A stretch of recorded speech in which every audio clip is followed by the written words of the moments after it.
Ainda estamos dentro do tema geral, Filadélfia. Quem tem ouvidos, ouça. Chegamos à mensagem número 8, cujo título é O Retorno à Igreja da Era dos Apóstolos. Apocalipse, capítulo 3, versículo 7, que diz: Ao anjo da igreja em Filadélfia escreve: Estas coisas diz o santo, o verdadeiro, aquele que tem a chave de Davi, que abre e ninguém fechará, e que fecha e ninguém abrirá. Então vamos nos ater apenas à primeira parte. Estas coisas diz o santo, o verdadeiro. Nosso Deus é o único Deus santo. Ele é totalmente distinto de qualquer coisa semelhante. Ele é o único Deus santo, distinto. E ele também é o verdadeiro. Além dele, não há outro verdadeiro. Ele é o único Deus verdadeiro, né? Então, aqui, o apóstolo Pedro, ele escreveu uma carta, na primeira carta, capítulo 2, versículo 9, que ele diz, com relação a isso, né? 9, diz assim: Vós sois raça eleita, sacerdócio real, nação santa, povo de propriedade exclusiva de Deus, a fim de proclamar as virtudes daquele que vos chamou das trevas para a sua maravilhosa luz. Então, queridos irmãos, Deus quer fazer esse retorno da igreja que se perdeu ao longo dos séculos, mais de 19 séculos de degradação, et Tous les bienvenus pour une nouvelle transmission de l'Institut Vie pour tous. Nous sommes dans notre thème général, l'Église Philadelphie, que celui qui a des oreilles entende. Nous sommes arrivés au message numéro 8 qui a pour titre Le retour de l'Église dans l'ère des apôtres. Apocalypse chapitre 3, verset 7, qui dit « Écrit à l'ange de l'Église de Philadelphie, voici ce que dit le Saint, le véritable, celui qui a la clé de David, celui qui ouvre et personne ne fermera, celui qui ferme et personne n'ouvrira. » Alors nous allons nous limiter à cette première partie. Voici ce que dit le Saint, le véritable. Notre Dieu est l'unique Dieu saint. Il est totalement différent de toutes choses. Il est l'unique Dieu, le saint, et il est distinct. Il est le véritable.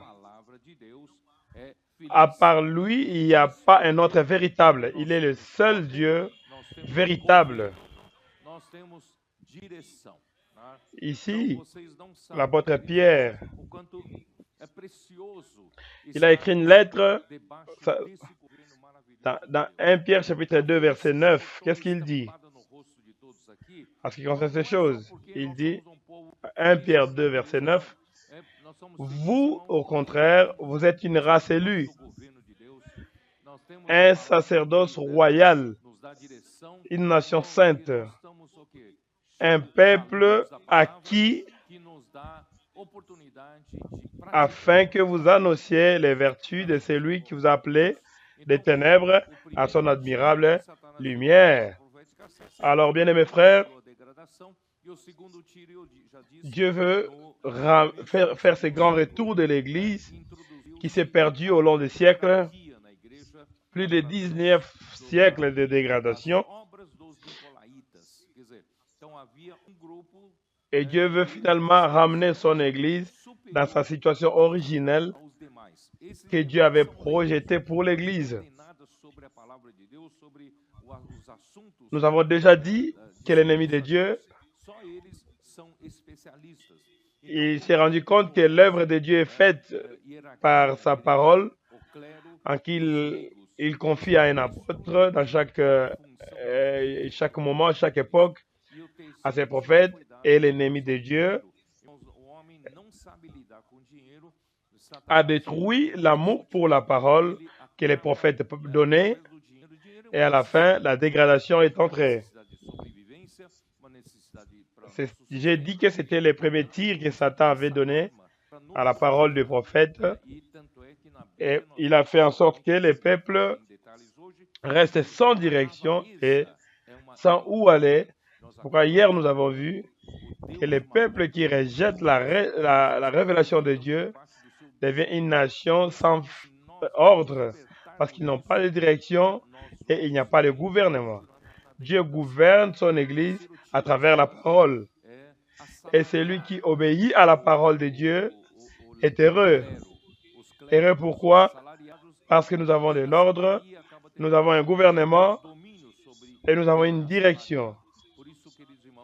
Vous ne savez pas, mes frères, combien il est précieux que nous soyons sous ce gouvernement merveilleux de Dieu.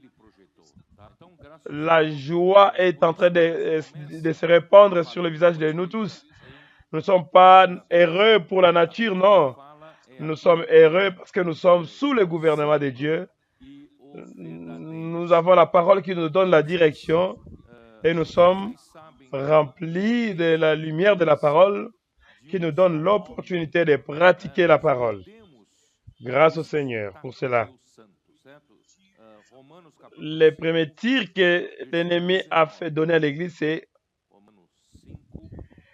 Et le deuxième tir, j'ai déjà dit, que c'est au commencement du deuxième siècle que l'ennemi a introduit la hiérarchie dans l'Église à travers les œuvres des Nicolaïtes.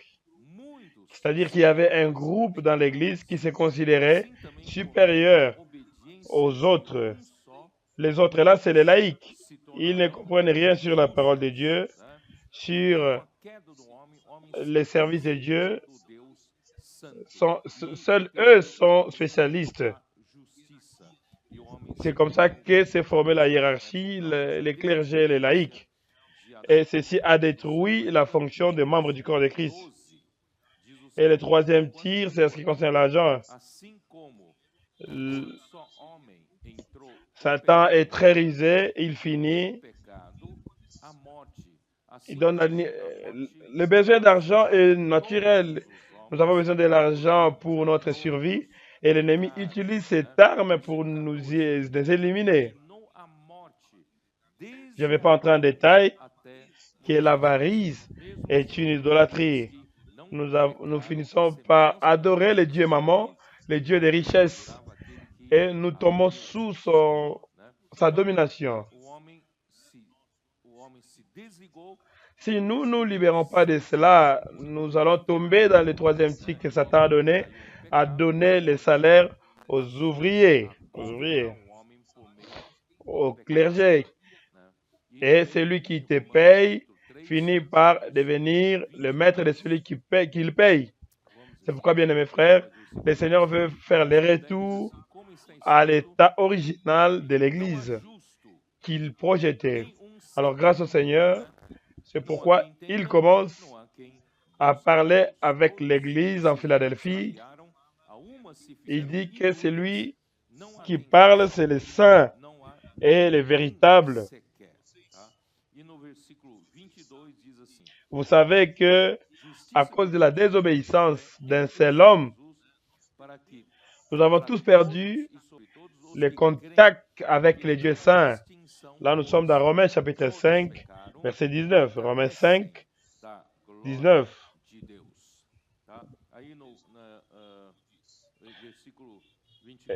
Il nous dit quoi?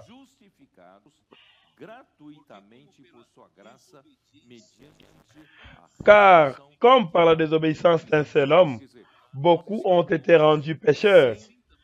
De même, par l'obéissance d'un seul, beaucoup seront rendus juste. Avec la chute de l'homme, l'homme s'est déconnecté du Dieu saint et il a perdu totalement la justice. Et l'homme est devenu pécheur à cause de la désobéissance d'Adam. Et au chapitre 5, verset 12.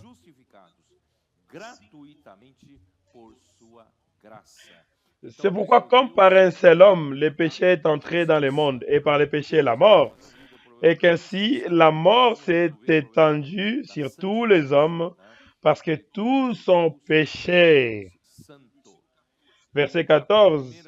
Cependant, la mort a régné depuis Adam jusqu'à Moïse, même sur ceux qui n'avaient pas péché par une transgression semblable à celle d'Adam, lequel est la figure de celui qui devrait venir. Alors l'homme s'est délié de l'unique Dieu saint, de l'unique Dieu véritable, et l'homme est tombé dans le péché, et la mort a commencé à gouverner l'homme à travers les péchés. Et dans Romains chapitre 3, verset 22, on commence au verset 10. Selon qu'il est écrit, il n'y a point de juste, pas même un seul. Nul n'est intelligent, nul ne cherche Dieu. Tous sont égarés, tous sont pervertis. Il n'en est aucun qui fasse le bien, pas même un seul. Et au verset 22, il est écrit,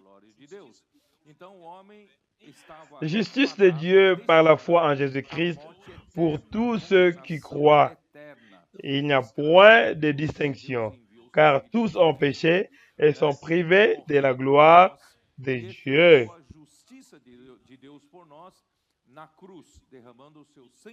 Au verset 24,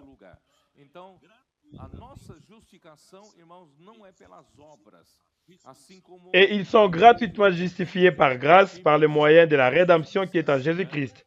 Ce que cela veut dire, nous étions sans chemin pour revenir à Dieu Saint, au Dieu Saint, et revenir parce que nous étions privés de la justice de Dieu, et grâce à Dieu, notre Seigneur Jésus-Christ est venu ici sur terre. Il est mort à la croix pour nous. Il a réalisé la rédemption éternelle, et à travers la rédemption éternelle de Jésus-Christ, mes frères, nous pouvons être justifiés gratuitement par sa grâce. Alors, il a résolu le problème de la justice. Après avoir résolu les problèmes de la justice, il a besoin de résoudre aussi les problèmes de la sainteté. Parce que notre Dieu est le Dieu saint. Et dans 1 Pierre, chapitre 1, verset 16, qu'est-ce que ça veut dire? 1 Pierre 1, 16. Selon qu'il est écrit, vous serez saints, car je suis saint. Vous serez saints, car je suis saint.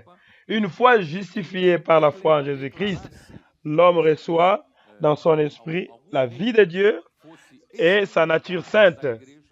Son esprit est sanctifié et son âme a besoin d'être sanctifié aussi parce que notre Dieu est saint. Je ne sais pas si vous comprenez tout ce que je suis en train de dire. L'homme, à cause de la transgression d'Adam, il s'est déconnecté de Dieu. Et dans cette déconnexion, le péché est entré dans l'homme et la mort aussi est entrée dans le monde. Et la mort est passée à tous les hommes. Et tous qui ont péché sont privés de la gloire de Dieu. L'homme était destiné à la mort éternelle, à la condamnation éternelle. Mais grâce à Dieu, il a envoyé son Fils Christ. Il est mort pour nous. Et il a effectué la justice de Dieu pour nous. Sur la croix, il a répandu son sang précieux en notre lieu. Notre justification n'est pas par les œuvres,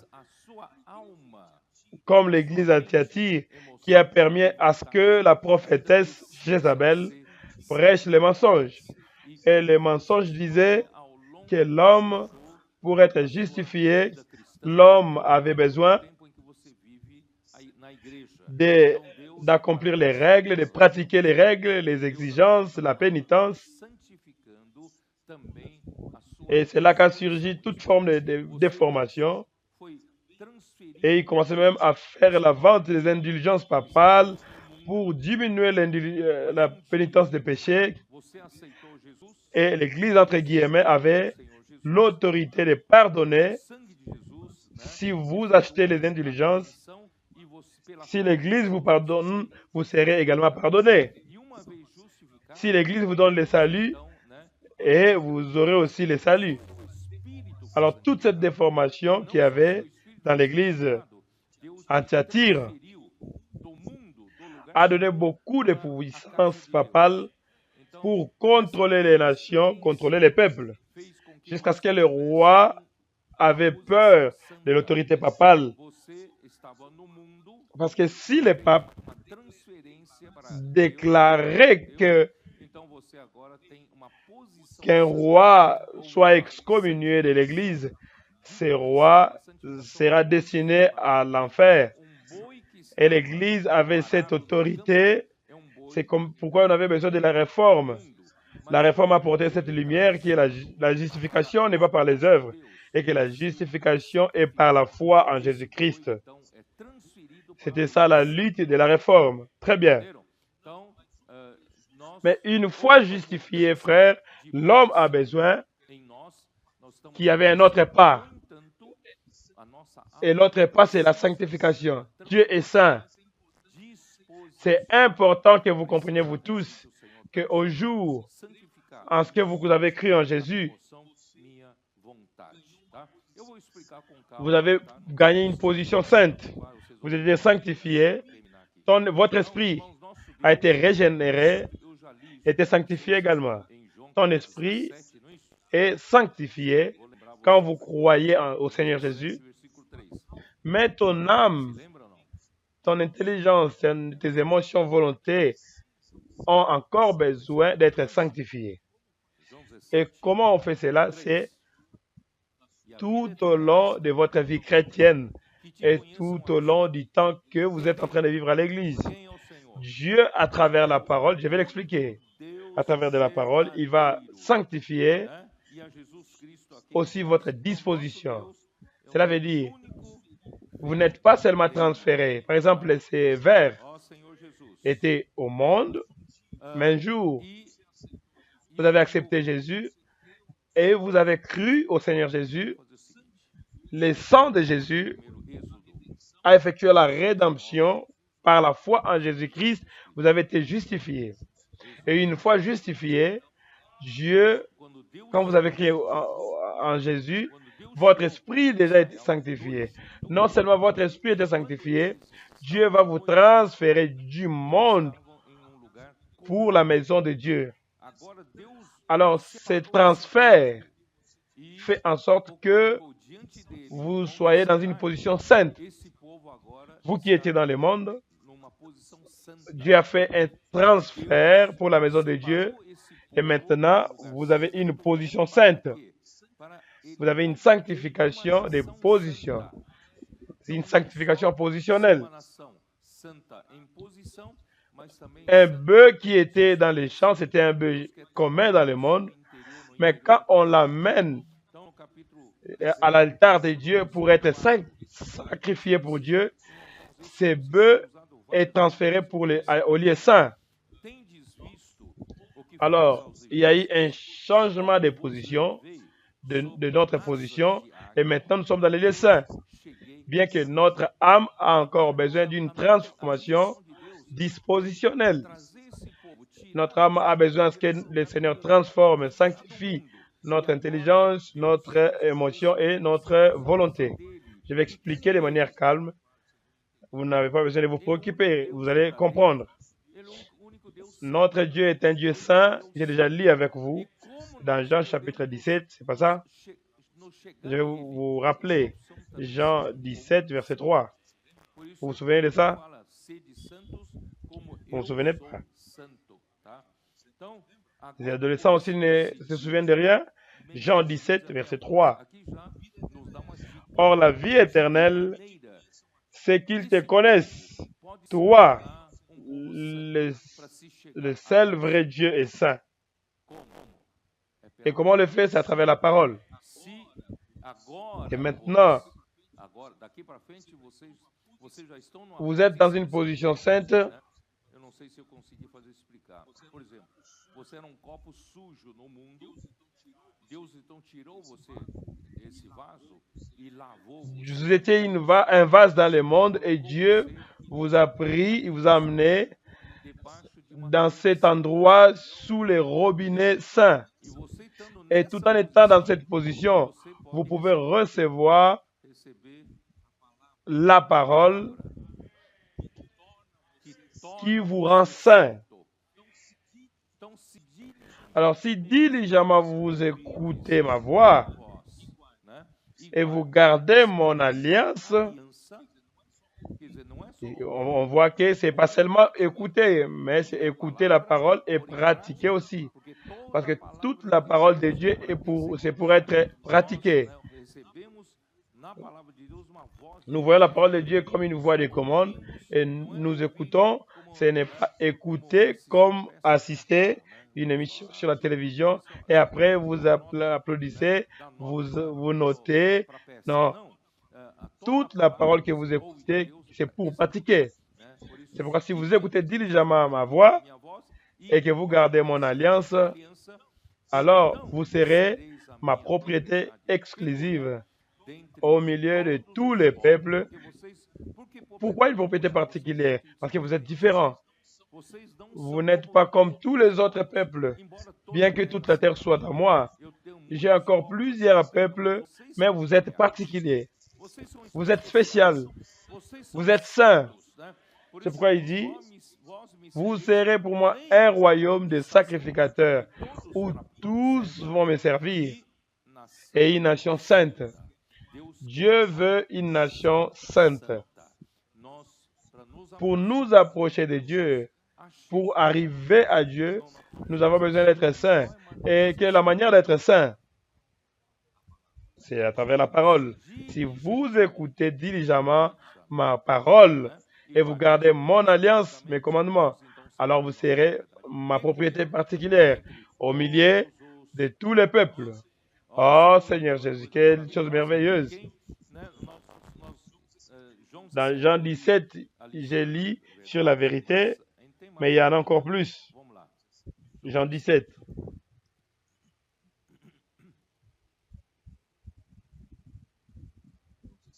Jean 17. De quelle manière Dieu va réussir à nous rendre saints? Allons-y. Chapitre 17, verset 15. Je ne te prie pas de les ôter du monde, mais de les préserver du mal. Dieu permet en sorte que nous soyons encore dans le monde. Nous sommes encore dans ce monde, mais Jésus demande au Père de ne pas nous enlever du monde. Parce qu'exactement, Dieu veut que nous, comme Église, que nous puissions exécuter sa volonté ici dans le monde, mais qu'il nous garde, qu'il nous préserve. Le verset 16 dit, ils ne sont pas du monde, comme moi, je ne suis pas du monde. Mes frères, nous sommes dans le monde, mais nous ne sommes pas du monde. Parce que nous ne sommes pas communs. Nous ne sommes pas comme ces pécheurs-là qui n'ont pas été rachetés. Grâce à Dieu, par la rédemption en Christ, nous sommes justifiés et nous étions séparés pour Dieu, bien que nous soyons encore dans le monde. Et dans le monde au monde, nous allons faire la volonté de Dieu, mais nous ne sommes pas du monde. Nous n'appartenons pas à ce monde. Alors, qu'est-ce que Dieu veut faire pour nous rendre une nation sainte? Le Seigneur a besoin de nous sanctifier. Alors, le verset 17 nous dit, sanctifie-le par ta vérité. Ta parole est la vérité. Alors, quelle est la manière que Dieu a de ne pas seulement nous transporter d'un lieu commun qui est le monde, pour les lieux saints, et nous sanctifier par l'intérieur, dispositionnellement. C'est à travers la parole. Et en dispensant la parole à l'homme, l'homme reçoit cette parole. Il permet que cette parole le sanctifie. Et la parole de Dieu est la vérité. La sainteté et la vérité sont corrélationnées. Ephésiens chapitre 5. Ephésiens 5 nous donne encore plus de lumière sur ce que je suis en train de dire.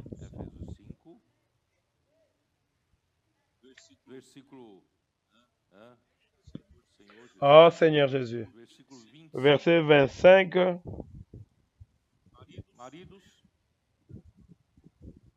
Marie, aimez vos femmes comme Christ a aimé l'Église et s'est livré lui-même pour elle. Ça veut dire que Christ a tant aimé l'Église qu'il s'est donné lui-même pour elle, mais avec un objectif. Plusieurs se limitent là. Christ est mort pour moi. Alléluia. Aujourd'hui, je ne suis plus pécheur. Je suis converti. Je suis sauvé par Dieu. Je n'irai plus en enfer. J'irai au ciel.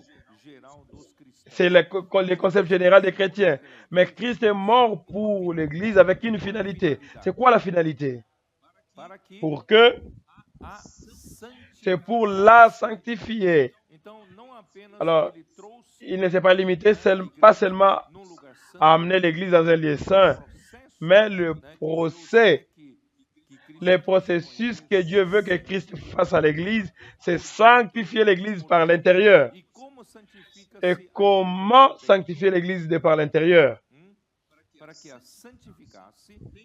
Afin de la sanctifier par la parole, après l'avoir purifiée par le baptême d'eau. Mes frères, nous étions dans le monde. Nous étions dans le péché. Et la mort était en nous.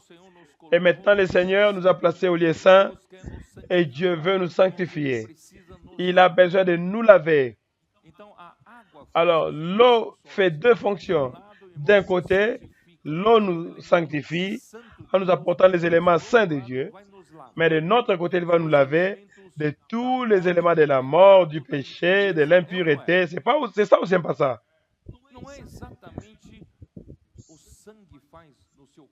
C'est pas exactement ce que le sang fait dans ton corps.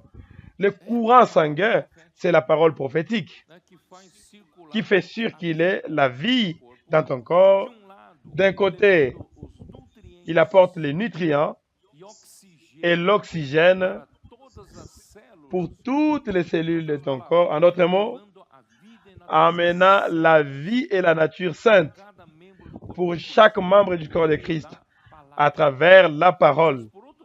Mais de notre côté, le courant sanguin enlève de chaque cellule le dioxyde de carbone, les gaz carboniques, enlève toutes les toxines, il enlève tous les liches,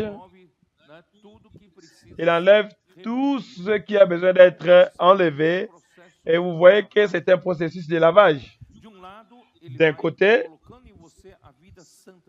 il va vous mettre dans la nature de Dieu, la vie sainte de Dieu. Et de l'autre côté, il va enlever toute la mort, toute la rébellion, l'ego, l'homme naturel, l'envie, tout ce qui est dans le vieil homme est en train d'être retiré.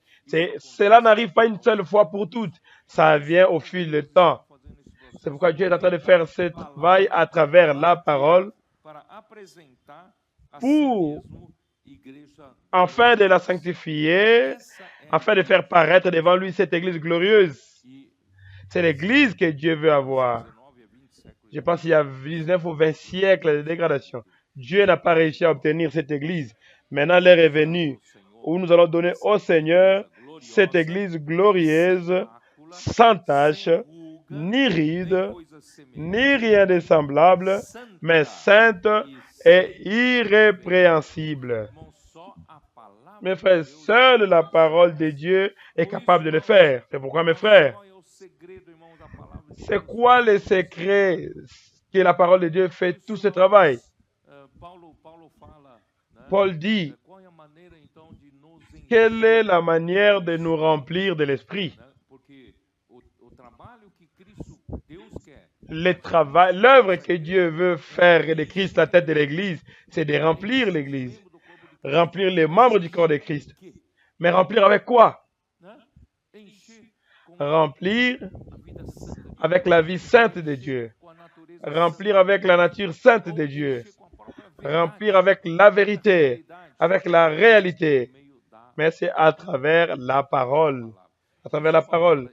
C'est pourquoi Paul dit, remplissez-vous de l'esprit. Soyez remplis de l'esprit et ne soyez pas enivrés du vin. C'est la dissolution. De quelle manière? En parlant entre vous. C'est quoi chaque membre qui parle? Circulant. La parole circule, la parole circule. L'immersion. Ruminant la parole. Remplir les carnets. Nous sommes en train de faire quoi? Faire circuler. Et la parole circule au milieu de nous et elle apporte la vie à tous les membres du corps de Christ. Et elle édifie l'Église et enlève tout ce qui n'a pas d'importance. Elle l'amène dehors. Et Paul dit dans Colossiens 3,16 que la parole de Christ habite en vous abondamment. Instruisez-vous mutuellement. C'est ça, mes frères. Les membres du corps de Christ doivent faire la circulation. Faire circuler quoi? Les fables. Circuler les doctrines. Non. Mais circuler cette parole de la vie. Cette parole de la vérité. C'est ce que Dieu fait. Certains vont dire, attends, vous inventez des choses. Non, je ne suis en train de rien inventer. C'est dans Deutéronome 6. C'est ça ou c'est pas ça? Qu'est-ce que le Seigneur a dit dans Deutéronome 6? Premièrement, il présente les commandements, les statuts de la parole de Dieu. Vous avez besoin d'écouter, de garder cette parole. Pourquoi? Pour que toi et ton fils et le fils de ton fils, toutes ces lois, tous ces commandements, pour que vous soyez bénis et que vous puissiez posséder la terre que je vous ai promise. Et que vos jours soient prolongés. Dieu avait déjà parlé au peuple d'Israël. Et au verset 4, il dit, écoute, ô Israël, l'Éternel est le seul éternel Dieu. Et tu aimeras l'Éternel, ton Dieu, de tout ton cœur, de toute ton âme et de toute ta force. Mes frères, ne divise pas cet amour avec le monde. Si quelqu'un aime le monde, l'amour du Père n'est pas en lui. Dieu est un Dieu jaloux. Il est jaloux de sa gloire. Il ne veut pas partager ton cœur avec le monde. C'est pourquoi il exige que moi et vous, nous puissions l'aimer de tout notre cœur, de toute notre âme et de toutes nos forces. Et comment est-ce qu'on va le faire? Et on n'a pas la capacité de faire cela. Mais le verset 6 nous donne le secret. Et ces commandements que je te donne aujourd'hui seront dans ton cœur. Mes frères, ce n'est pas à travers les enseignements doctrinaires que j'arriverai à aimer le Seigneur. La parole doit être inculquée dans notre cœur, gravée dans notre cœur. C'est pourquoi il dit, tu les inculqueras à tes enfants et tu en parleras quand tu seras dans ta maison, quand tu iras en voyage, quand tu te coucheras et quand tu te lèveras. Mes frères, c'est ça dormir avec Dieu et se réveiller avec Dieu. Tout moment, parler, ruminer la parole de Dieu et on va faire circuler cette parole les jours et les nuits. C'est encore très clair, mes frères. C'est ça le processus de la sanctification. Parce que dans Philadelphie, le Seigneur se présente comme le Dieu saint. Le Dieu saint. C'est pourquoi, mes frères, soyez saints parce qu'il est aussi saint. Je vais parler du côté de la vérité. Il est le véritable. Si vous vous déconnectez de l'unique Dieu véritable, vous irez où? Vous serez lié avec quoi? À rien. Les rien ici, mes frères. Le père du mensonge, c'est le diable. Jean chapitre 8, verset 44. Qu'est-ce que Jésus dit là? Ouvre ta Bible, on va lire. Je voudrais parler avec mon cœur, on va lire.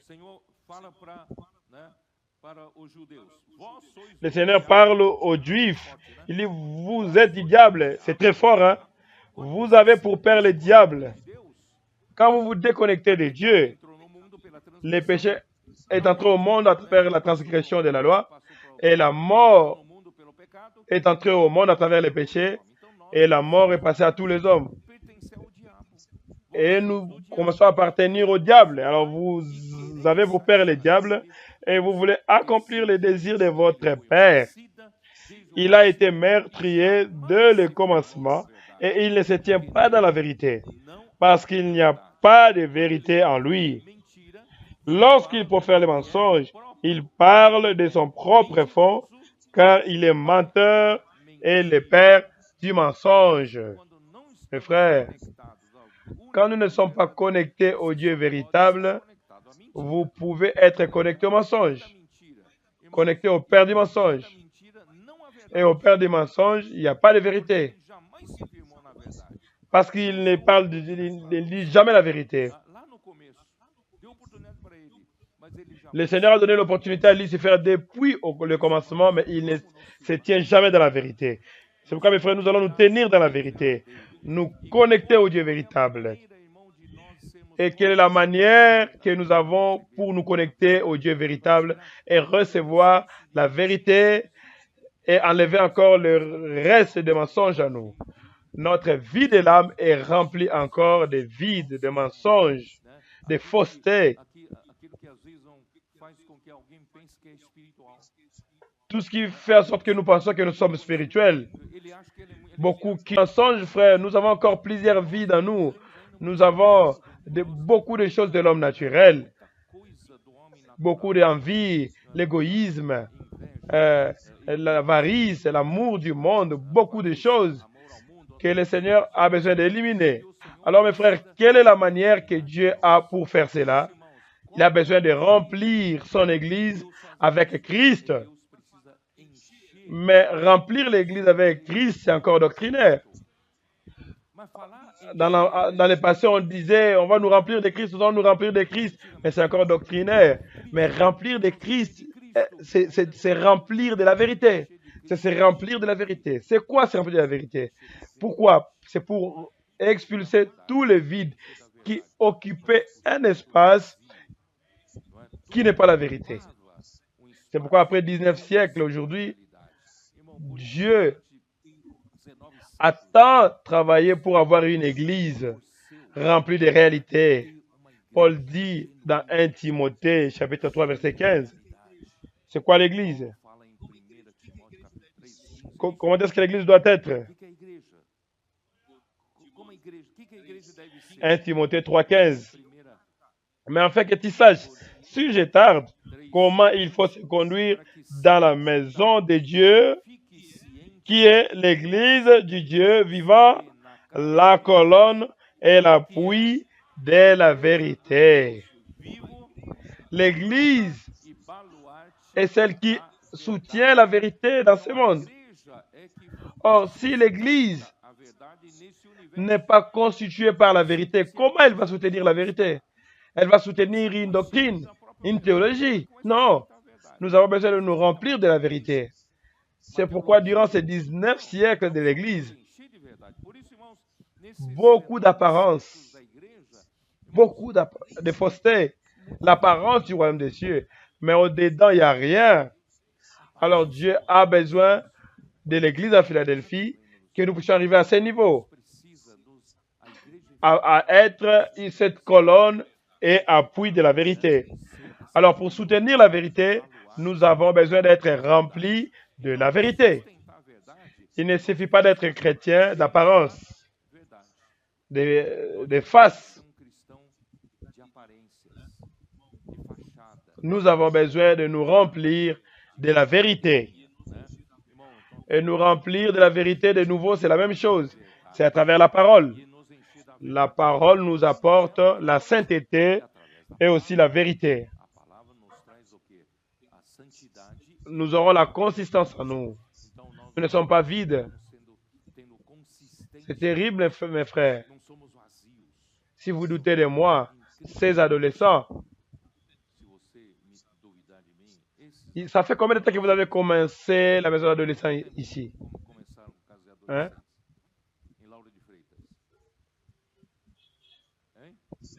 Ça fait 7 mois. Alors, à Salvador, peu de temps, j'imagine. 5 mois. 5 mois. 5 meses.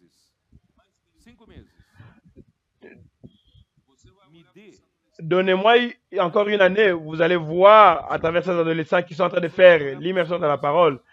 Ils aiment la parole, ils font la transcription.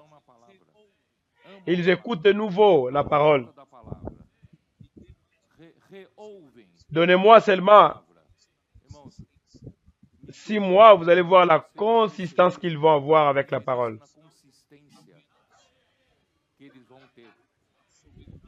Ils ne sont pas en train d'absorber les doctrines. Ils sont en train de permettre que la vérité soit déposée en eux. Peut-être qu'ils ne le perçoivent pas, mais ce qu'ils sont en train de faire, ce qu'ils sont en train de pratiquer, l'immersion dans la parole. Ils sont en train de faire en sorte que la parole de Dieu soit déposée en eux. Peu à peu, peu à peu. Je parle de ça. Comment est-ce qu'on dit? Parce que je sais. Parce qu'il y a des adolescents qui, ça fait une année qu'ils font ça. J'ai perçu la consistance en eux. Ils sont constitués. Ils ont beaucoup de contenu. Certains d'entre eux savent, ils ont beaucoup de réalités plus que d'autres religieux. Ne doutez pas, mes frères, de l'immersion dans la parole, de faire en sorte que la parole de Dieu soit inculquée dans votre cœur. Ceci fera toute la différence. Il y aura un temps où nous n'aurons plus seulement l'apparence et la piété, comme Paul dit dans Timothée. Seule l'apparence et la piété. Mes frères, pardonnez-moi de dire, il y a des gens qui trompent les autres. Ah, je suis spirituel. Oh, mes frères, nous allons prier. Nous allons croire en Dieu. Mes frères, c'est l'apparence et la spiritualité. Nous avons besoin d'avoir la consistance. La consistance à travers la parole. L'immersion dans la parole. Inculquant la parole. Les adolescents savent. Si seulement je leur demande quelle est la volonté de Dieu, ils savent déjà rapidement. Ils iront dans Éphésiens chapitre 1, versets 9 et 10. Pourquoi? Parce qu'ils ont la consistance. Ils sont constitués peu à peu. C'est ça, mes frères. Malheureusement, la dégradation. Ah, pourquoi on doit nous remplir de Christ et de la vérité? On n'a pas terminé Jean 17. Oh, Jean 14. Qu'est-ce que Jean 14 nous dit? Jean 14. Verset 6. Jésus lui dit, je suis le chemin, la vérité et la vie. Nul ne vient au Père que par moi. Le Père est le seul vrai Dieu. Il est le seul Dieu saint. Personne ne peut venir au Père qui est le saint, qui est le véritable, si ce n'est par Jésus. Pourquoi? Parce que Jésus est le chemin. Il est aussi la vérité pour que vous vous liez au Père. Et il est aussi la vie. Et cette vie, c'est la vie sainte. La vie avec la nature sainte de Dieu. C'est pourquoi, mes frères, si vous vous remplissez de Christ, vous serez remplis de la vie, vous serez remplis de la vérité, de la réalité, et vous aurez un chemin libre pour arriver au Père. Et le Père est saint et il est le véritable. Malheureusement, mes frères, la dégradation est entrée. Elle a éloigné l'Église du véritable. Elle a rempli l'Église des mensonges. Là, je suis dans 1 Timothée 3,15 que j'ai parlé avec mon cœur. 2 Timothée 3,15. La dégradation a éloigné l'Église de Dieu le véritable. 3,5. Elle a éloigné l'Église du véritable et les a remplis du mensonge, de fausseté, de la vanité. Et Sardes n'était pas capable de finir son travail. Et Laodicée a suivi seulement l'apparence de la piété, mais n'avait pas la puissance. On va lire ici 2 Timothée, chapitre 3, verset 5. Ayant l'apparence de la piété, mais régnant ce qui en fait la force. Éloigne-toi de ces hommes-là. Ils montrent seulement une apparence de spiritualité. Oh, comment je suis spirituel. Mais ils n'ont pas la force. Ils n'ont pas ce qui fait la force. Ils ont seulement l'apparence de la piété. Nous avons besoin de la force de la parole. La parole nous donne la force. La parole de Dieu. Oh Seigneur Jésus. C'est pourquoi, mes frères, Dieu a besoin de remplir l'Église. Ephésiens 3, 17 et 19. Qu'est-ce qu'il dit? Ephésiens 3.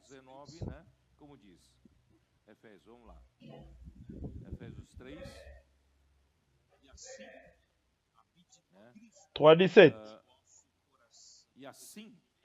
En sorte que Christ habite en vos cœurs. Qu'est-ce que ça veut dire? Ce n'est pas seulement recevoir les doctrines dans votre cœur, mais permet que Christ habite dans ton cœur.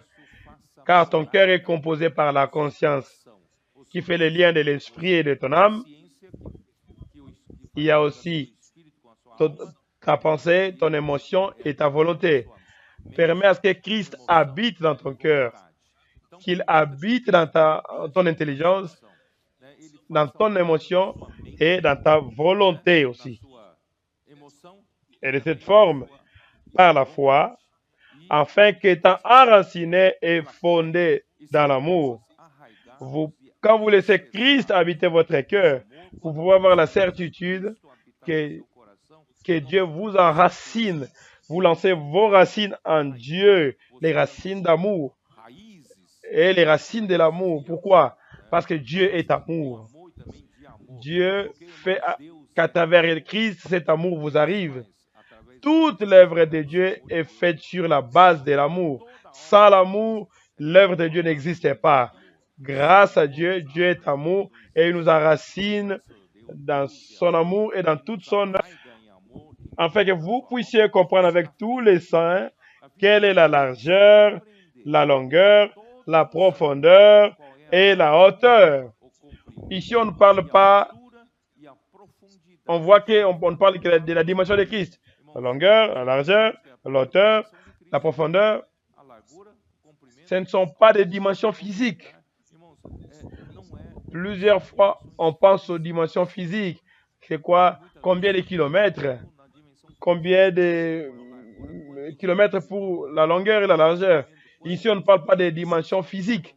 Ces dimensions ici sont les dimensions de l'éternité. Dans l'autre dimension, la dimension de Dieu.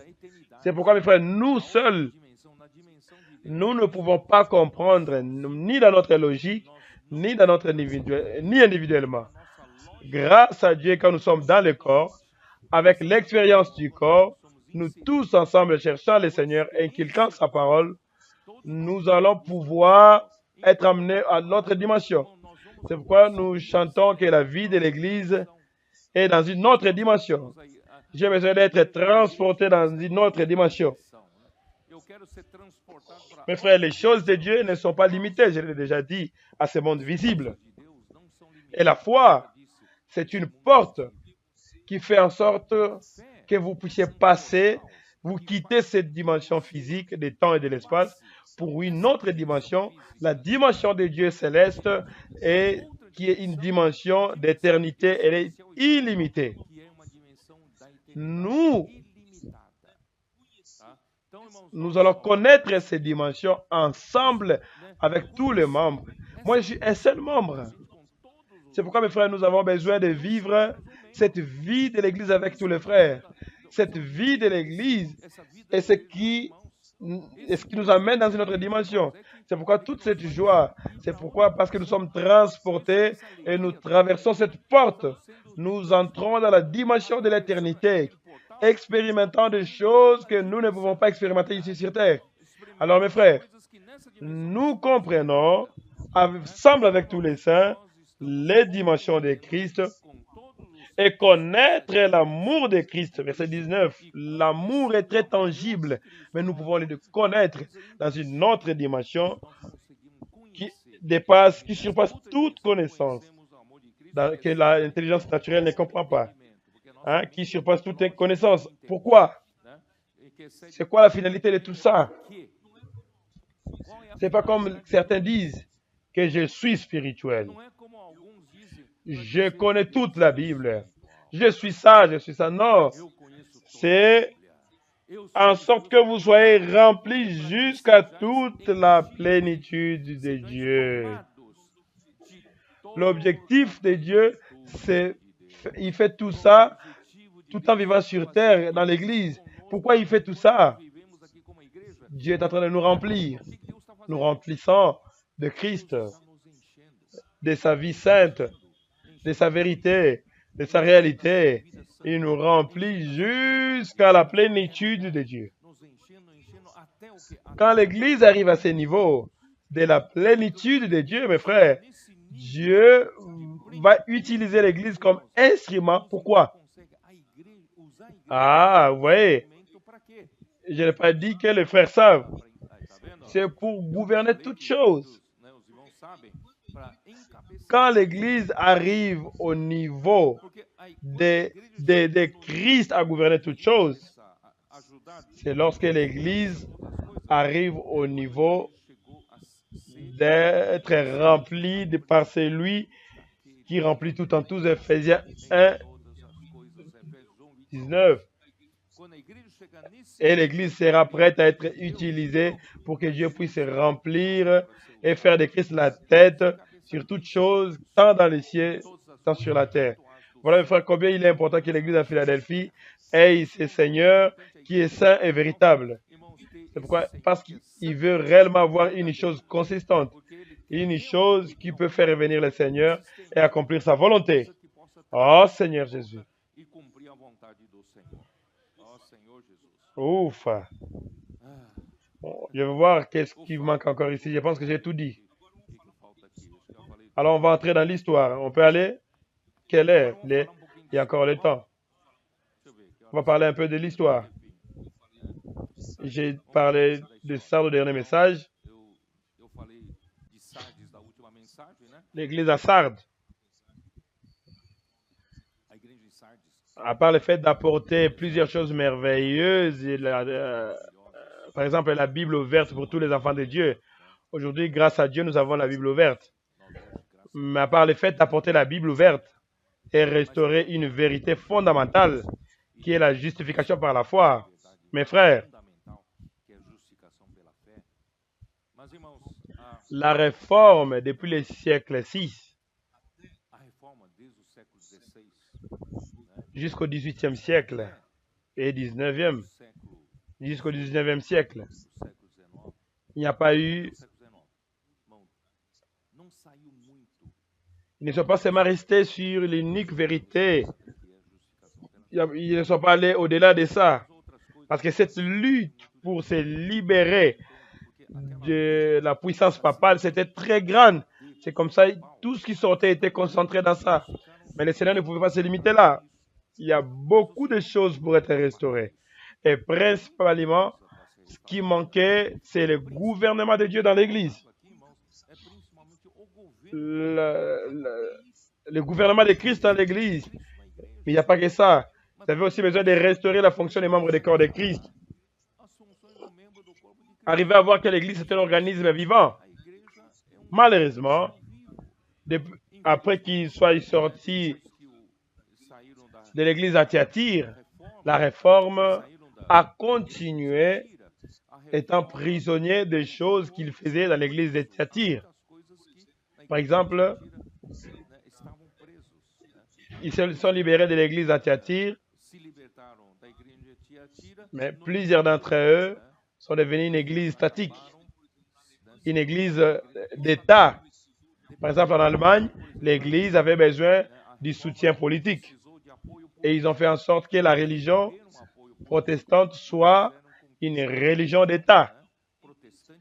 À part le fait que Christ soit la tête, et la reine d'Angleterre était la tête de l'église aussi, l'église anglicaine.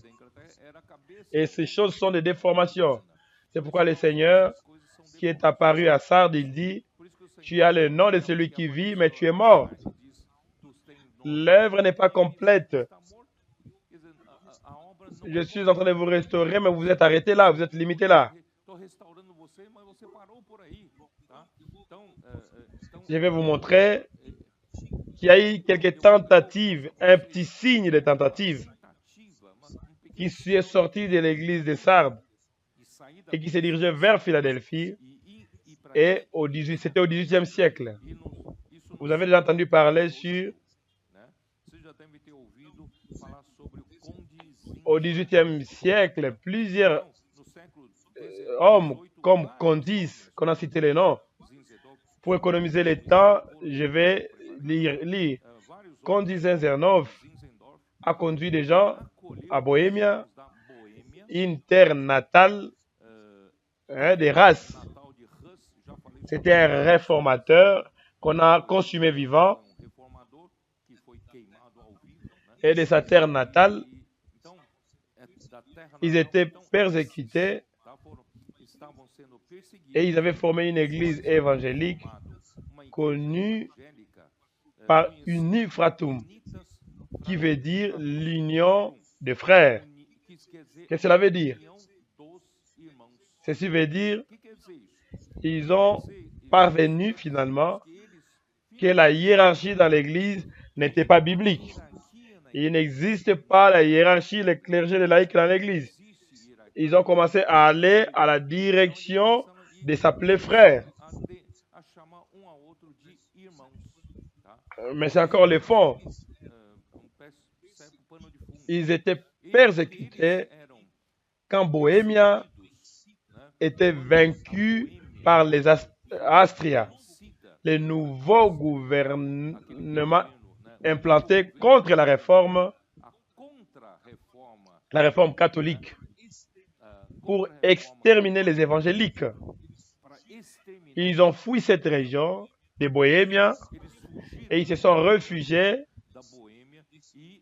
à ce lieu que Zinzendorf avait préparé. Je vais vous raconter un peu. Zinzendorf, dans sa famille de haute société, en Dresden, en Allemagne, à l'état de Saxonie, dans sa propriété de Rheinrad, à l'est de l'Allemagne, où il y avait des visiteurs qui venaient beaucoup, et ceci a produit beaucoup de désirs de sanctification et de dédication missionnaire. Un petit signe seulement. Ils avaient déjà cherché à rallumer les membres du Sardes. Déjà après un certain siècle, les membres de Sardes étaient froids. Et ils ont restauré des moments de Bible et de prière. Ils appelaient les églises des maisons. Ecclesiolae et Ecclesia, les mouvements dirigés par Spener. Ce n'était pas par le fait de réunir les chrétiens en quête de bénédiction. Tout ce qui avait les fonds différents, ils se réunissaient en un lieu pour chercher la bénédiction. Ils n'ont pas cherché la révélation sur la parole, sur l'unité du corps de Christ, moins encore de comment Christ puisse être la tête de l'Église. Au moins, il y avait le commencement, des déboulonnements des systèmes laïques qui s'appelaient des frères et frères.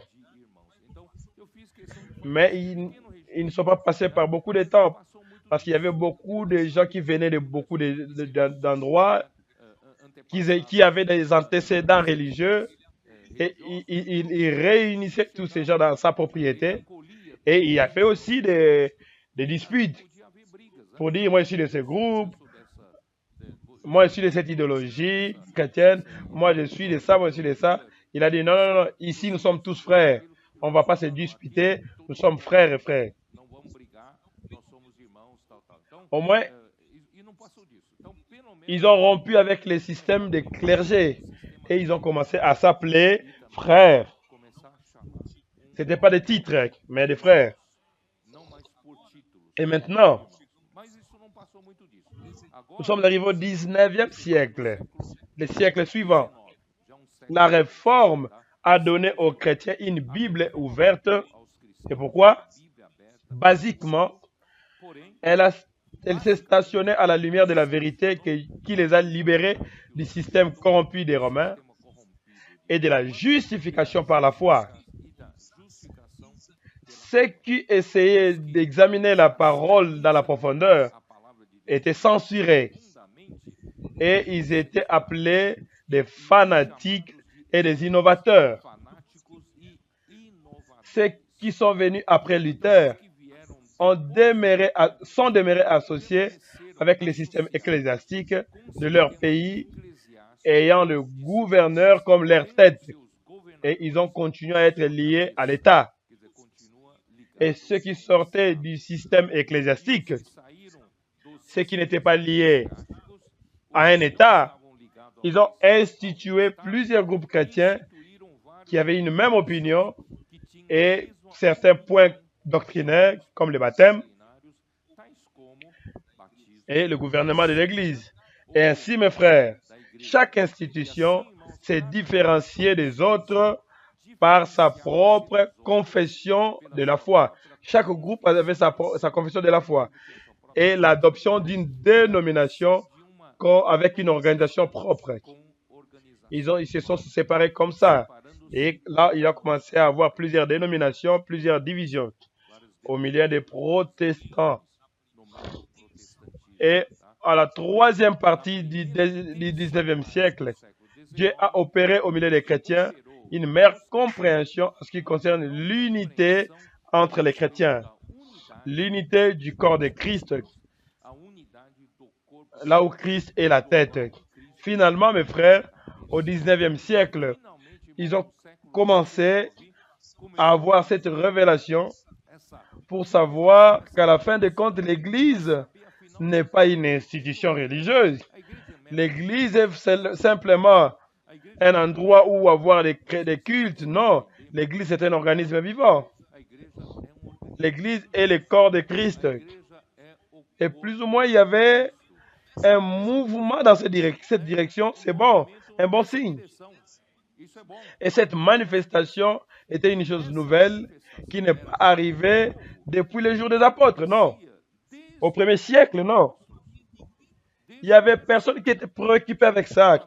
Maintenant, au 19e siècle, l'Esprit a commencé à travailler. L'Esprit a commencé à se préoccuper à l'unité du corps de Christ. Malheureusement, mes frères, les chrétiens ne sont pas sortis des grandes organisations instituées par les hommes, essayant de pratiquer l'unité, donnant les mains sur les barrières de division, sur les murs. Ah, il s'est salué sur les murs. Ça va bien, que le Seigneur soit avec vous. Mais suivez votre confession de foi, je suis la mienne aussi. Et au 19e siècle, on marque aussi, ça a été marqué comme un siècle de missions. Et ces missions sont arrivées en Chine, grâce à ces missions, Japon aussi, Afrique, et Amir.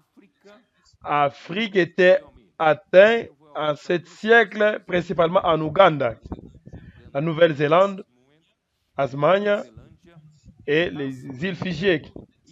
Et c'était dans cette époque qu'il y avait le réveil en ce qui concerne le retour du Seigneur. Celui qui aime le retour du Seigneur est vraiment lié en fait avec Philadelphie.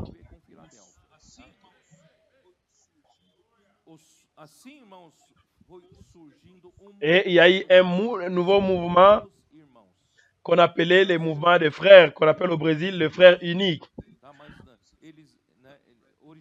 En Angleterre, on les appelait les frères. Ce n'est pas qu'ils s'appelaient des frères, mais les dénominations les appelaient de cette manière. C'est apparu ce mouvement et les leaders de ces mouvements de la réforme ont négligé plusieurs vérités très importantes de la Bible et pensaient qu'il était suffisant de restaurer la vérité sur la justification de la foi par la foi et sur la superstition papale et la fidélité et l'immoralité des clergés romains. C'était très mauvais la chose, très mauvaise, à part de l'église à Thyatire, et les réformateurs ont trouvé que c'est libéré de ces systèmes très malins et en défendant la justification par la foi était suffisant. Non, l'église ne peut pas se limiter là. L'Esprit de Dieu a réveillé certains dans les îles britanniques à la première partie du 19e siècle pour étudier en profondeur les Écritures sacrées pour connaître mieux à ce qui concerne les paroles de la prophétie. C'est où? C'est dans Apocalypse 1, 3. Et là, ça nous montre que malheureusement, ils ne l'ont pas vu. Ils n'ont pas vu Apocalypse 1, 1. Comment est-ce que Dieu gouverne l'Église? Il n'y avait pas la lumière sur comment est-ce que Dieu gouvernait l'Église. Et il y a eu le désordre. Mais ils ont vu le verset 3. Apocalypse 1, verset 3. Heureux celui qui lit et ceux qui entendent les paroles de la prophétie et qui gardent les choses qui sont écrites, car le temps est proche. Ils ont commencé à donner de l'importance aux prophéties et à partir de là, beaucoup de révélations ont été données à eux à cause de ces cœurs qui voulaient chercher sur l'unité de l'Église. Autres chercheurs de révélations dans la Bible, en ce qui concerne l'Église, comme le corps de Christ et le gouvernement de l'Esprit Saint, était encore une chose abstraite.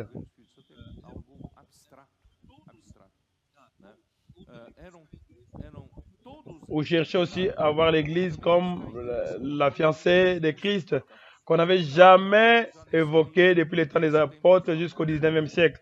On ne parlait plus de ça. Mais maintenant, ils ont commencé à chercher à voir cet aspect de l'Église comme la fiancée de Christ. Et tous ces points étaient totalement nouveaux depuis la Réforme ou même depuis les temps des pères apostoliques. Et cet intérêt sur la vérité de la Bible a fait surgir les réunions prophétiques qui initialement commençaient, qui avaient beaucoup de laïcs et on les appelait les réunions prophétiques.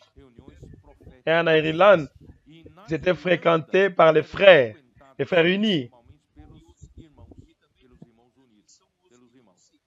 Et sont ceux qui n'ont pas suivi le système des clergés. Ils s'est traité de frères, les frères et frères. Alors, avec la lumière de la parole de Dieu,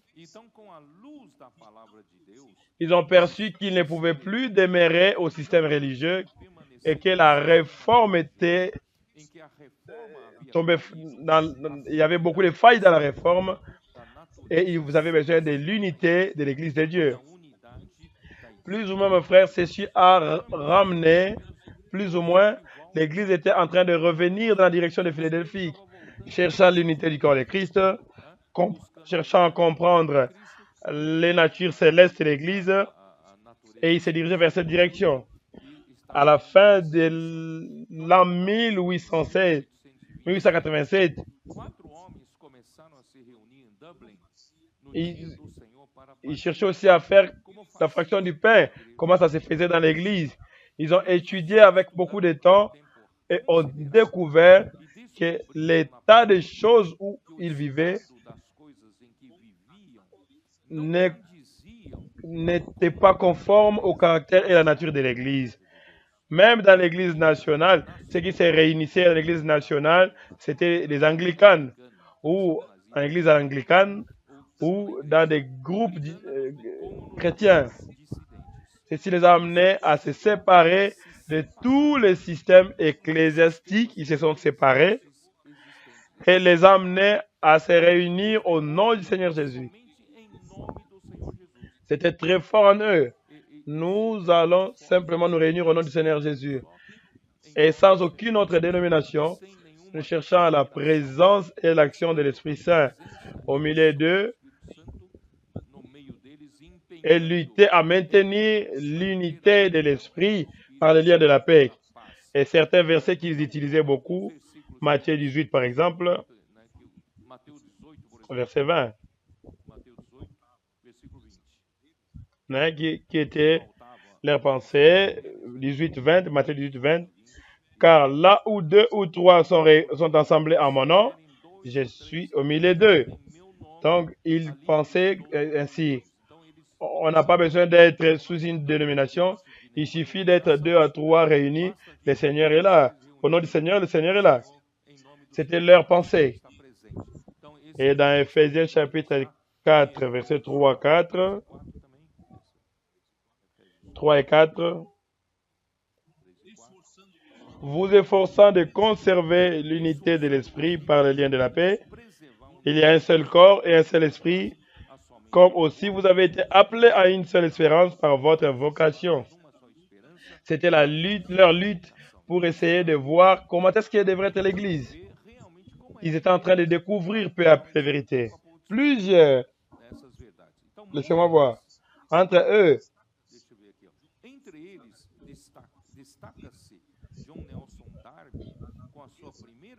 ils ont même publié un livre sur la nature et l'unité de l'Église.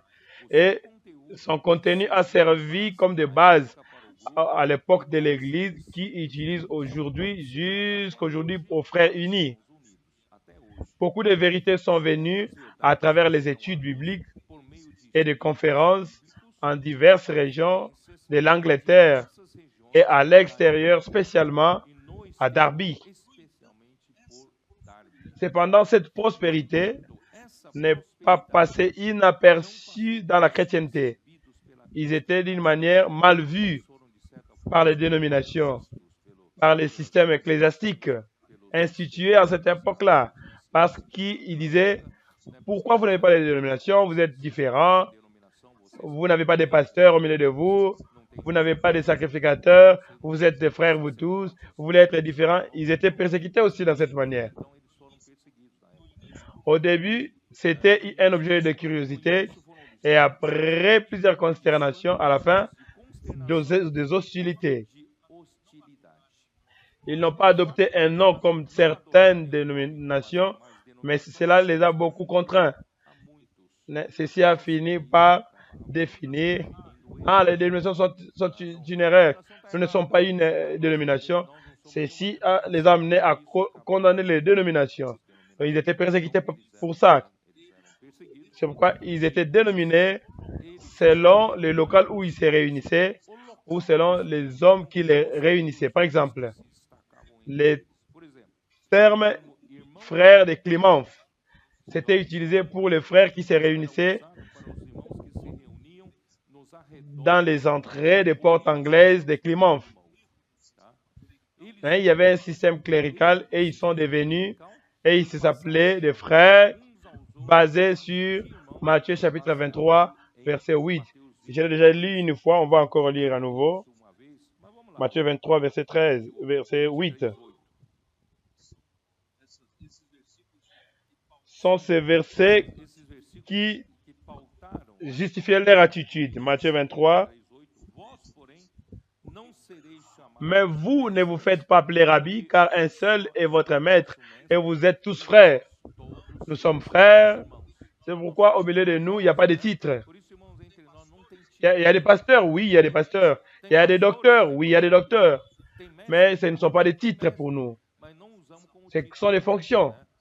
Oh Seigneur Jésus, on avance. Je suis, où suis-je? J'ai déjà lu. Et il préconisait ce qui est écrit dans Matthieu chapitre 18, verset 20, que j'ai déjà lu aussi. Parce que là où 2 ou 3 sont réunis en mon nom, je suis au milieu d'eux. C'est pourquoi il rejetait n'importe quelle organisation formée d'une dénomination chrétienne.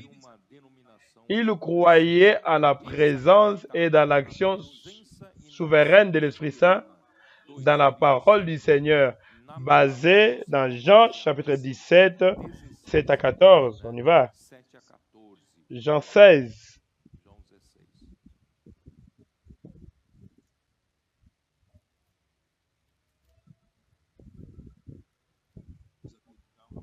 Il croyait dans ça.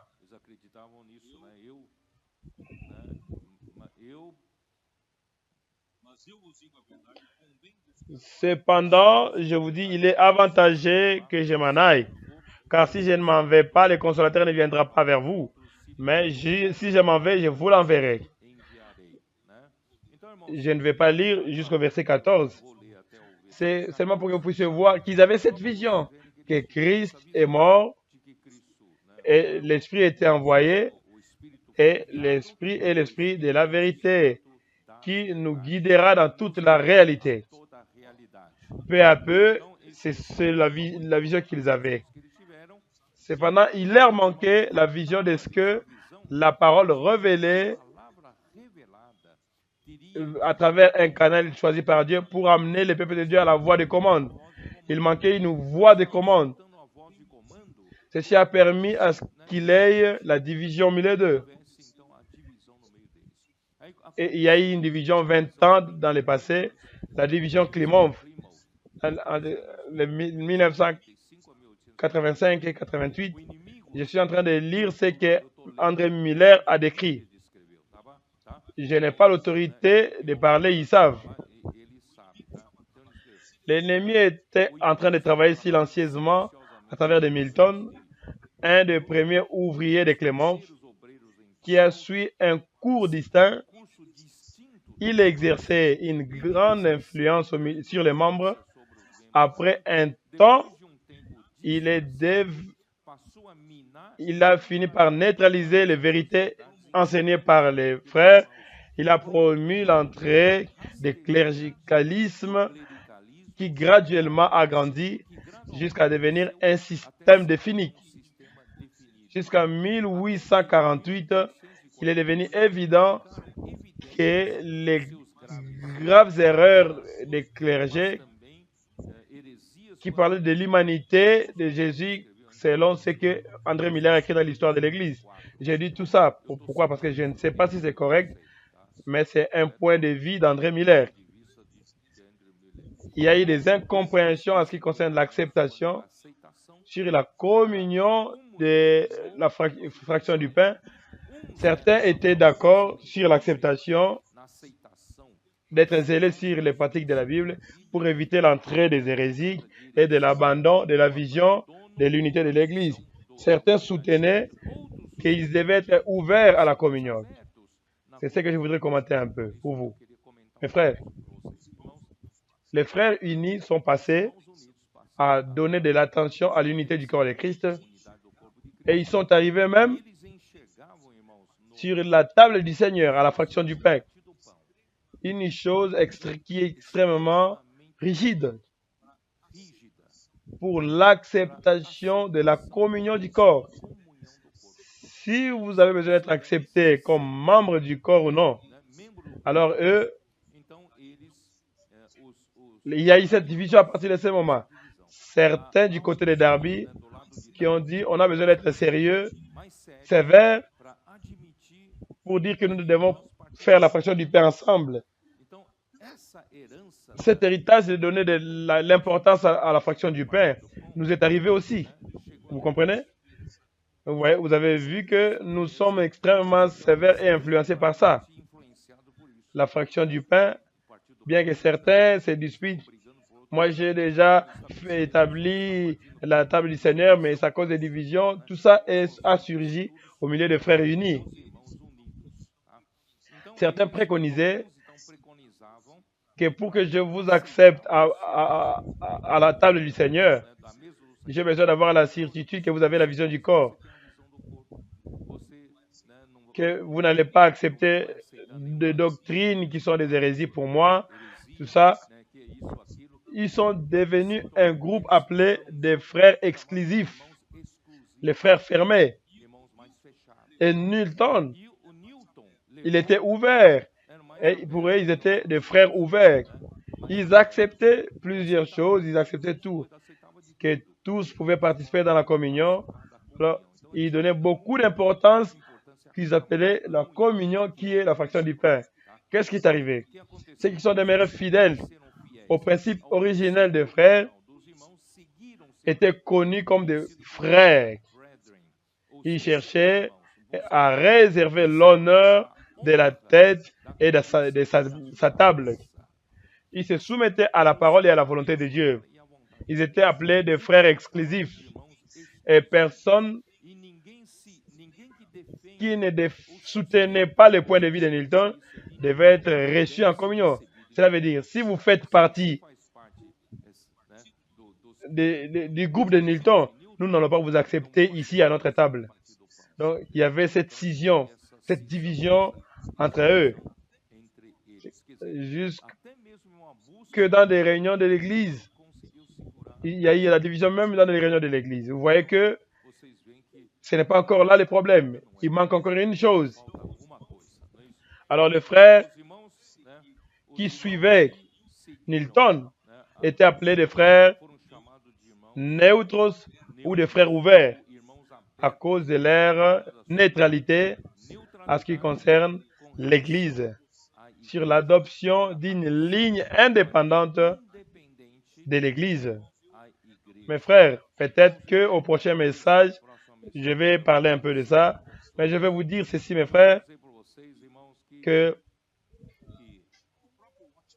Watchmani, dans son livre Orthodoxie de l'Église, il dit que les frères unis avaient pris une direction, certes, mais ils sont tombés où? Qu'est-ce qui leur a manqué? Ils étaient déjà dans une bonne direction de l'unité du corps. Mais pour Watchmani, il dit qu'il leur a manqué la vision de la limite des localités, c'est-à-dire qu'il y a une église dans chaque ville. Je vais continuer dans notre message pour vous montrer. Et ceci nous a apporté beaucoup de bénéfices, mais ce n'était pas aussi suffisant. Et le Seigneur nous a ouvert encore beaucoup de choses. Alors, il y a ceci. Qu'est-ce qui est arrivé? Les frères fermés, les frères exclusifs, sont devenus un groupe, peu importe où vous êtes, c'était comme une église. Une église dans la vision de Watchmani, comme une unité grande de l'église, une seule unité. Et les frères ouverts, selon Watchmani, les frères triaient sur les chemins de congrégationalisme. Il y a eu des congrégations indépendantes. Ici, nous sommes autonomes. Ici, nous avons nos propres prédicateurs, nous avons notre propre ligne.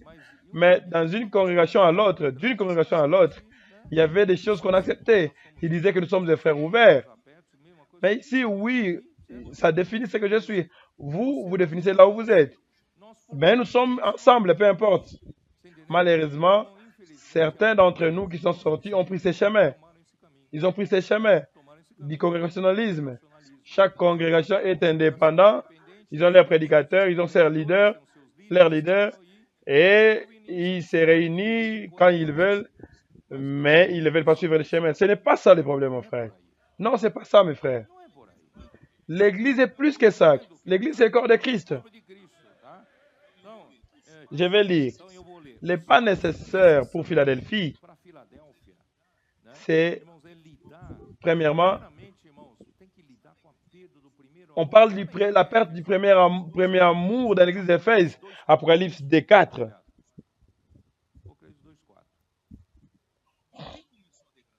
Pourquoi est-ce qu'il y a eu dégradation? C'est à partir de la perte du premier amour.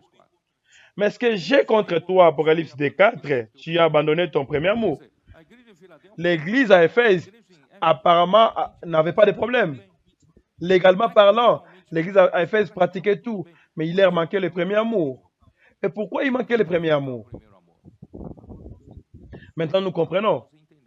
Mes frères, c'est la parole. Le manque de cette parole révérend la parole et de croire que la parole apporte le gouvernement de Dieu et que la parole fait l'œuvre de Dieu. Voyez l'amour que nos adolescents ont pour la parole. C'est digne de louange que nous puissions suivre. Cet amour pour la parole de Dieu, c'est qui gère le premier amour entre eux. Le premier amour, et c'est le meilleur amour pour le Seigneur. Ils sont fous pour le Seigneur. Nos enfants sont fous pour le Seigneur. Vous ne vous êtes pas rendu compte de ça, ils sont simples. Ils n'ont pas de problème dans leur tête. Il n'y a pas de questionnement. Ils aiment la parole. Et ils ont le premier amour. Et jusqu'à un autre jour,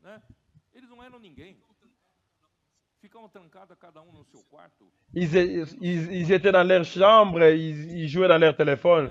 Ils n'avaient pas de futur. Mais maintenant, mes frères, du coup, ils aiment la parole, ils aiment la parole. La parole change leur vie. Et ils ont le premier amour pour le Seigneur. C'est ça ou c'est pas ça? Ou je suis en train de mentir? C'est ça, pas ça? Quand vous perdez le premier amour, c'est parce que vous avez déjà perdu l'appréciation à la parole. Vous ne croyez plus à ce que l'apôtre Paul était utilisé pour apporter la parole qui faisait la volonté de Dieu. Vous ne croyez plus que Jean était utilisé pour apporter la parole de la vie, la parole de la vérité. Mes frères, c'est là qu'on perd le premier amour. La première des choses qu'on a restaurée, c'est l'amour à l'enseignement des apôtres, qui est dans Acte 2:42.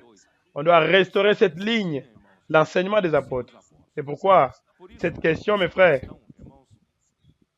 les frères unis ont restauré à travers plusieurs conférences et des études bibliques et des réunions prophétiques.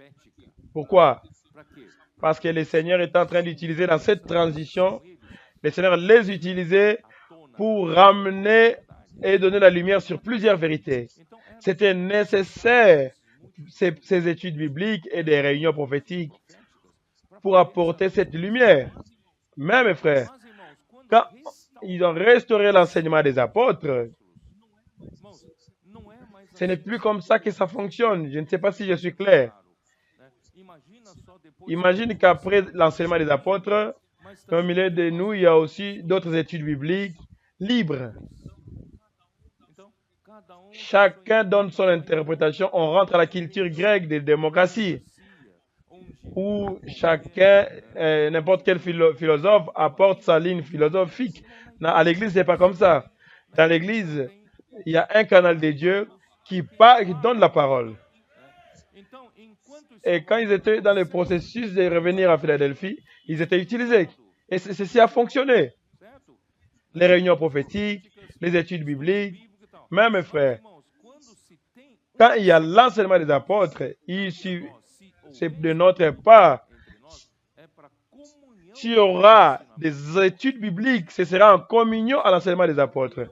Ce n'est pas pour que je puisse donner des interprétations particulières.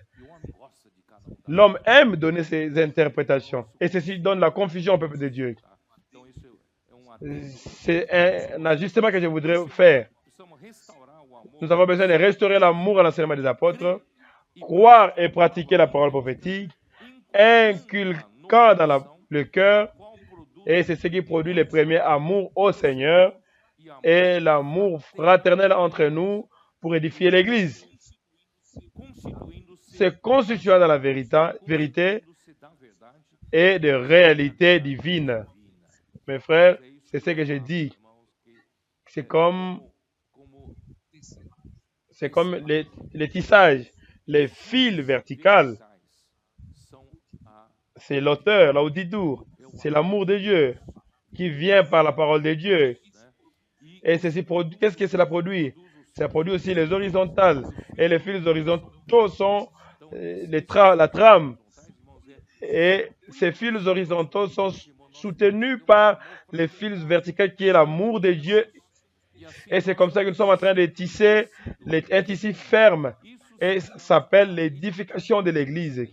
L'édification de l'Église n'est pas seulement mettre les matériels au-dessus des autres, mais c'est entrelacé par l'amour de Dieu. Nous sommes consolidés par l'amour de Dieu. C'est pourquoi, mes frères, l'amour fraternel est une chose qui est le résultat de la parole et de la parole. Le deuxième point, ils ont rejeté les œuvres des Nicolaïtes. Ils ont totalement éliminé le système clérical, augmentant la fonction de chaque membre pour l'édification du corps de Christ. Ceci, c'est à restaurer le ministère de tout un chacun. C'est ce que le Seigneur fait au milieu de nous. Aujourd'hui, mes frères, commençant par nos adolescents, les jeunes, les intendants, les cheveux blancs, tous sont utiles pour le corps de Christ maintenant. Et tous ont leur chance de servir. C'est ça ou c'est pas ça? Oh Seigneur Jésus, quelle chose merveilleuse. C'est pourquoi nous sommes en train de vivre les meilleurs moments. Les meilleurs moments. Et encore plus, je vais utiliser les paroles d'un pasteur qui a dit, qui a parlé du mouvement des Vaudois. Le mouvement des Vaudois était un mouvement terrible de l'esprit à partir du XIIe siècle. Bien qu'André Miller a dit au XIe siècle, il y avait déjà des indulgences. Mais je veux vous dire que Pierre Valdo avait recommandé qu'on puisse traduire le Nouveau Testament dans la langue franco-provinciale, qui était la langue du peuple de cette province. Ils ont commencé, comme c'était prohibé que celui qui n'est pas clergé puisse toucher à la Bible. Alors il a commencé à utiliser aux vendeurs qui sortaient avec leurs sacs sous leur tunique cachée.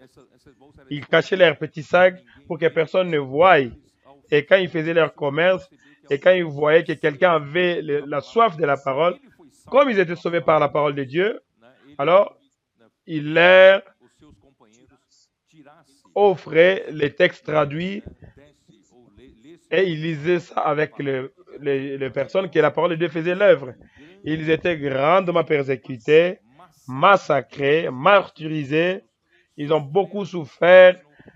Vous pouvez voir les souffrances horribles si vous lisez l'histoire des Vaudois. C'était une histoire triste, mais ils n'ont pas abandonné. Ils n'ont pas abandonné. C'était difficile de les arrêter. Au XIe siècle, ils ont ouvert cette ligne de la grâce qui demeure, qui a demeuré dans l'ère des ténèbres dans l'histoire de l'Église. Et le pasteur a dit, pourquoi il s'est distingué? Il existait, mais ce feu, leur vigueur a fini. Parce que, c'est ce que le pasteur a dit. Le pasteur a dit ceci. Quand les Vaudois ont adhéré à la réforme du XIe siècle, ils sont devenus dans le mouvement de la réforme. Et là, leur mouvement a pris fin. Alors il dit ceci. Deux choses que je vais vous alerter aussi qu'il a dit. Premièrement, il dit ça. Pourquoi leur mouvement a pris fin? Parce que nous devons croire que nous ne pouvons pas nous accaparer de la révélation que le Seigneur nous donne jusqu'aujourd'hui. Nous avons besoin de croire que le Seigneur a de nouvelles révélations. C'est le point principal. Si vous pensez que le Seigneur a donné toutes les révélations, que vous allez vous contenter de ça, vous allez vous en accaparer et vous allez mourir avec ça. Mourir, c'est dans le sens où c'est d'abandonner l'œuvre, abandonner dans le temps. Mais le Seigneur a toujours de nouvelles révélations. Pourquoi? Parce que c'est la révélation de la parole de Dieu qui nous fait avancer, qui nous amène à exécuter sa parole, sa volonté. Ou la volonté du Seigneur est déjà faite. Non. Si la volonté du Seigneur n'est pas encore faite et il n'est pas encore revenu, c'est parce qu'il a besoin de nous révéler et nous devons aussi chercher encore la révélation. Et en deuxième lieu, il dit,